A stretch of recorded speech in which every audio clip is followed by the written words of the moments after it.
It is now round 2 on this musical trilogy series that I'm working through with Rashad G Reviews. And we're doing this, of course, because he made me watch the Godfather trilogy, which, of course, he knew I didn't want to watch. He just kind of hoped I would just end up liking them. And I really had to rack my brain about what could I make him watch that I feel like he wouldn't want to watch, but maybe end up liking anyway. And the best I could come up with is musicals. The first one being Dear Evan Hansen. You can watch that review currently on my channel, which I'll leave a link to in my description box. But today we're taking a look at a Netflix musical called The Prom.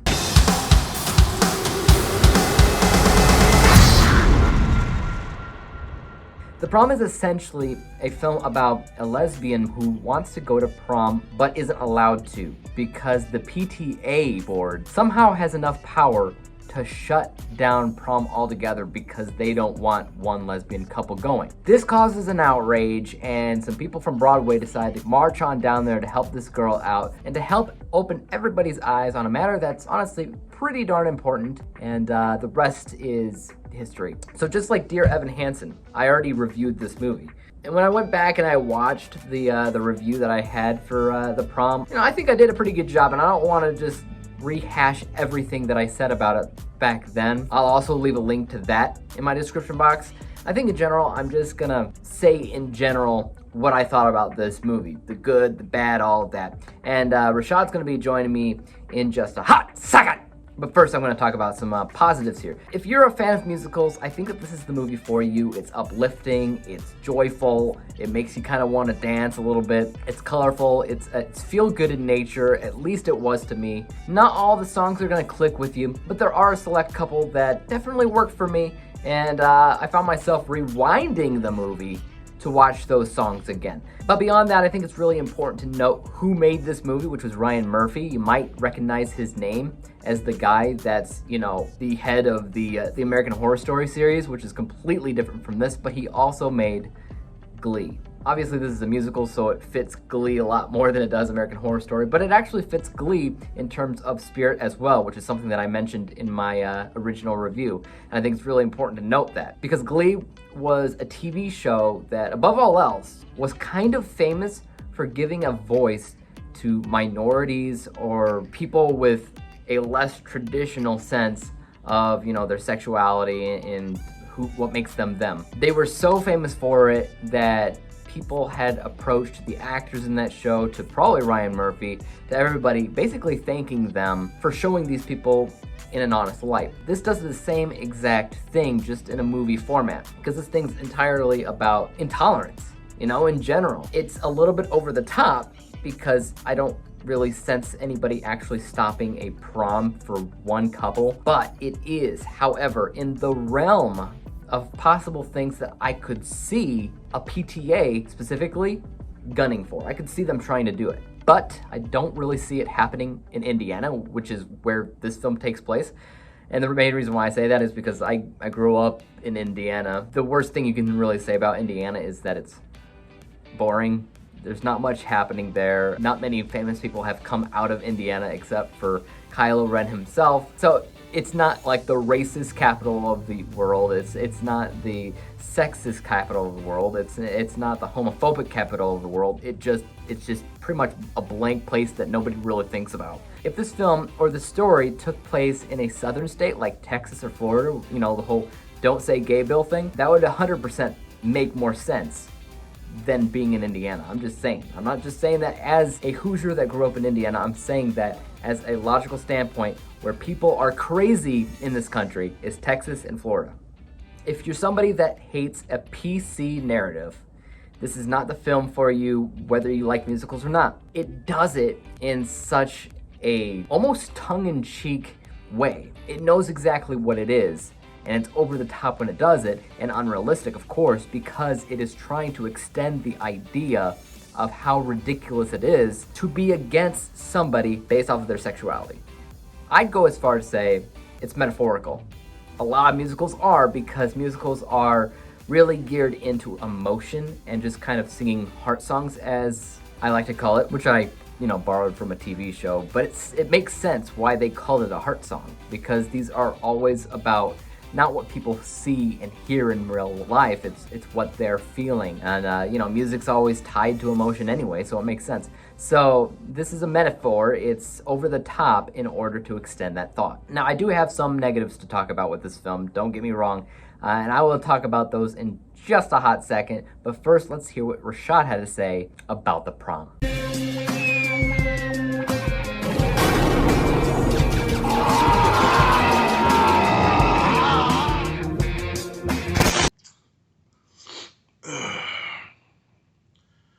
All right, David, we still cool after this, man. I ain't got a lot to say about this movie. I'm gonna leave a lot of that to you. You gave me this. This is 2 out of 3 musicals that you gave me. But I'm gonna tell you something. No, I know this is payback for the Godfather movies, but at least the Godfather movies are movies that I really hold near and dear to my heart. You know what I'm saying? I just love to share the movies I love with other people. Even though you did say you didn't like the first one, but I was sincere in thinking that you would enjoy at least the second one more. All right. So I wasn't being malicious.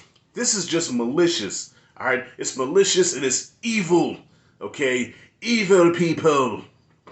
I had to watch The Prom. And this was the longest 2 hours I ever had to go through. Like, I'd rather watch, well, what's the worst movie Perez ever had me watch, man?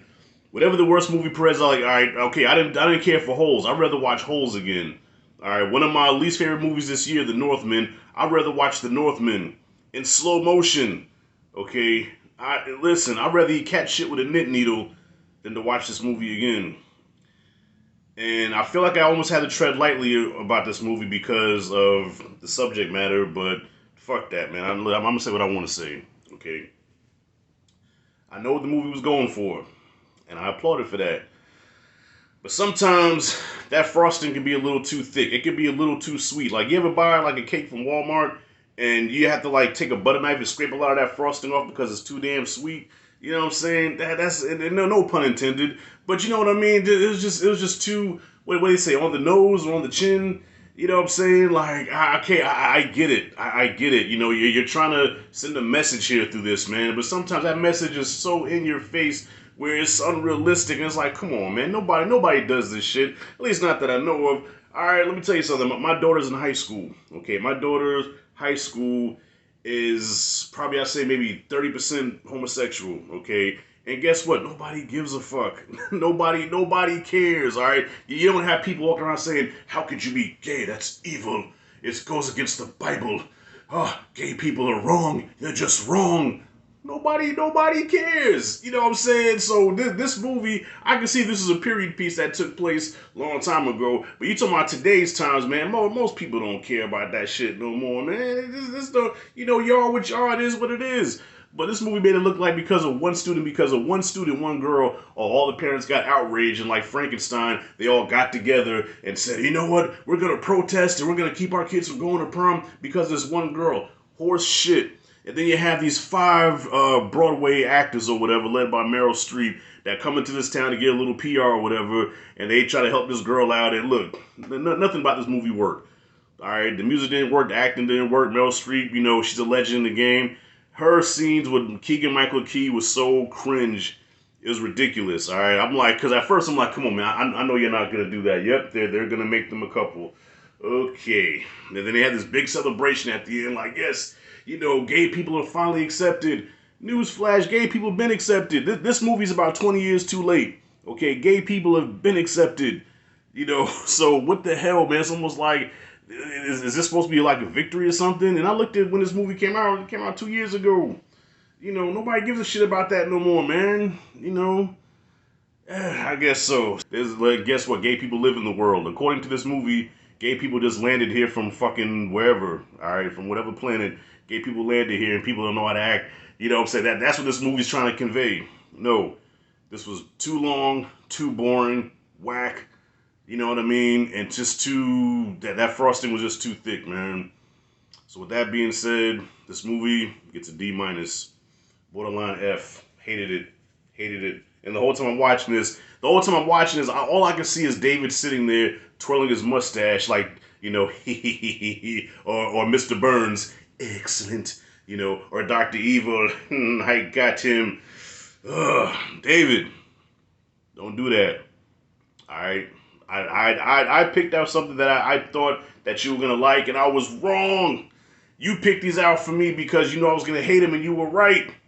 All right. Pick out something that you think that okay, Rashada might dig this. Okay. Think about me. Fuck out of here.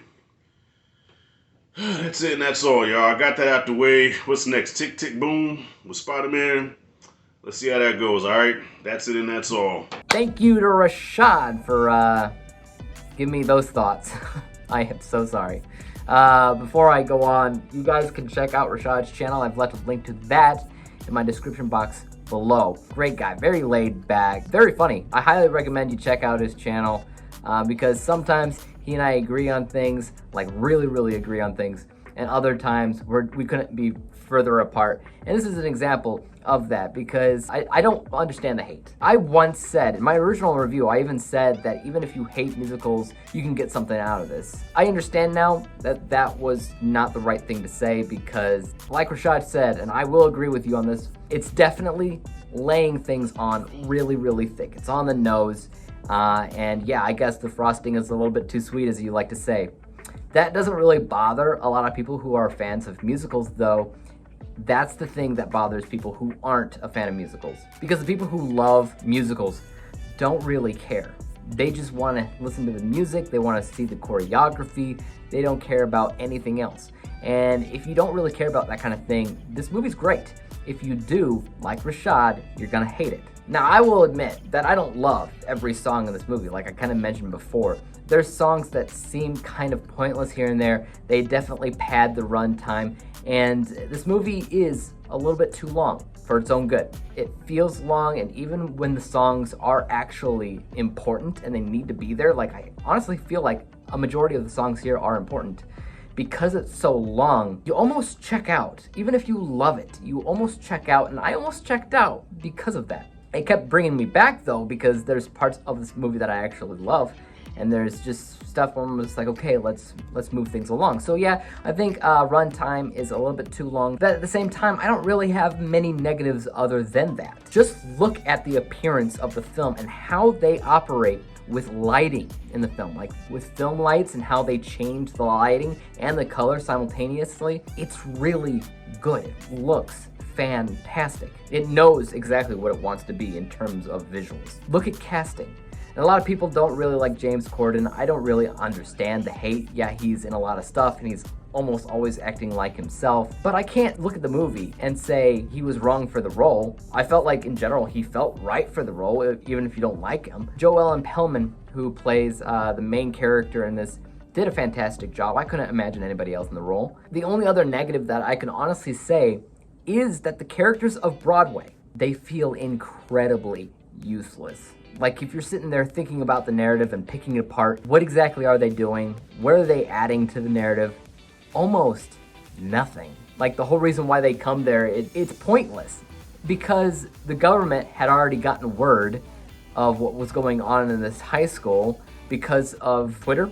That's how Broadway got a hold of the story too. Like the world already knew about it. They were already saying that it's the civil rights issue. They were already getting people involved in changing the world. And every time that these characters from Broadway try to do something to fix it, to try to bring, a little bit more focus into the story, their attempts fail. And honestly, I can't think of a single thing that they do that's actually important for the narrative. That's a problem. Also, even when you think about them individually, the people from Broadway, I also can't tell you what James Corden brings to the film that Nicole Kidman didn't, or what Nicole Kidman brought to the film that any of the other people from Broadway, they all do the same thing. Narratively, functionally, they're what I like to call a 3-headed, 4-headed, 5-headed beast, depending on how many people there are, where they're essentially all doing the same thing. The only thing that actually separates them as characters is their own backstories, because they all actually have some backstories in this film,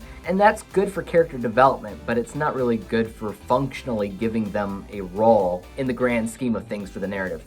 That's just a problem that I had. Like, it's built around these Broadway people trying to help out this girl, but they're not really helping anything. They're just kind of there for like moral support, but narratively and functionally, that's not much of anything. Overall, I like the movie. I don't think that it's perfect. My original score was like 93%. I liked it that much, but I understand now that it's not that good. But I do still have it rated incredibly highly because in general, it's a great musical for a lot of people that love musicals. For those of you that don't, you're probably gonna hate it like Rashad. And Rashad, honestly, yes, I did give you this as a form of vengeance and whatever for giving me Godfather, but I honestly thought you could get something out of it. I thought that maybe you wouldn't love it, but you would enjoy aspects of it. Just like Dear Evan Hansen, there's a moment in this film where there's like a montage of the main character singing and people listening and watching from like a computer screen. It's weirdly identical in terms of how it was shot and edited. I found that really fascinating. But yes, you are right. The next time we're taking a look at a musical, it's a movie that neither of us have seen yet. Tick, Tick, Boom. I don't know if it's any good, but people have said it's good. We'll find out. And guys, let's take a look at my final score for the Prom. A- with a final score of 87%, 87 out of 100 possible stars. So it's not as highly rated as I gave it the last time I saw it, the first time I saw it. But in general, it's a good time. The only real reason why it went down in score is because, yes, it goes on for a little bit too long. It's got characters that don't have a lot of importance. Some of the songs don't always work for me, while others that I love. In general, it's definitely not perfect. And it's not my favorite musical out there, but I don't mind watching it, and I won't mind rewatching it down the line. Heck, I wouldn't even mind owning this thing. As far as feel-good musicals go, I think that if you open yourself up to it, it can be a lot of fun. But other than that, if you hate musicals and you hate PC narratives, boy, you're in for a rough ride. But guys, let me know what you thought about this film in the comment section down below. And as for YouTube, you guys know what to do. Hit the like, hit the subscribe button, and hit the bell to be notified when I come out with my next review. And until then, peace out.